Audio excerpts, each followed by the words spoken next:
পবিত্র কোরআনে এমন একটি সূরা রয়েছে যা নিয়মিত রাতে পাঠ করলে সংসারের অভাব দূর হয়। এই সূরায় মহান আল্লাহ কিয়ামত, আখিরাত, মানুষের ভাগ্য, জান্নাত, জাহান্নাম এবং আল্লাহর বিচার সম্পর্কে আলোচনা করেছেন। বিস্তারিত সৈয়দ নওশাদের ডেস্ক রিপোর্টে।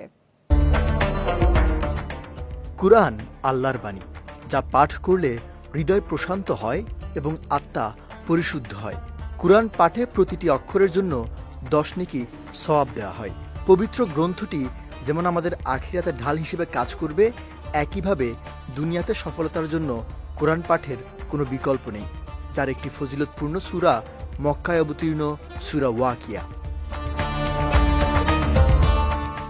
ওয়াকিয়া শব্দটির অর্থ ঘটনা। এই সূরায় কিয়ামত সম্পর্কিত বিপর্যয়ের বর্ণনা প্রদান করা হয়েছে, যা সকল মানুষ একদিন অবধারিতভাবে দেখতে পাবে। তাই এর নাম ওয়াকিয়া রাখা হয়েছে। এই সূরা কিয়ামতের দিন এবং এর পরবর্তী পরিণতির ব্যাপারে মানুষকে সতর্ক করে এবং আল্লাহর দিকে ফিরে আসার তাগিদ দেয়।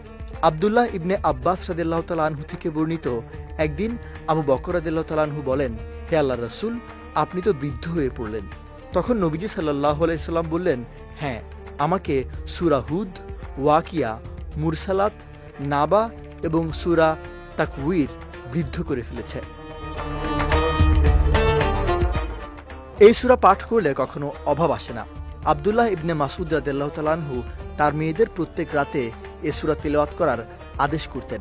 তিনি বলেন, আল্লাহ রাসূল সাল্লাল্লাহু আলাইহি সাল্লাম বলেছেন, যে ব্যক্তি প্রতিদিন রাতে সূরা ওয়াকিয়া পাঠ করবে, তাকে কখনো দারিদ্র্য স্পর্শ করবে না।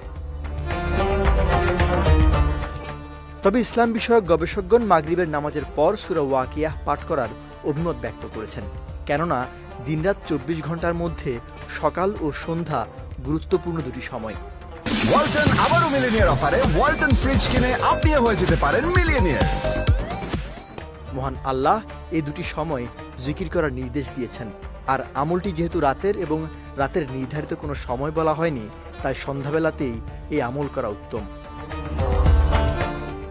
সৈয়দ নওশাদ, বিজয় টিভি নিউজ ডেস্ক।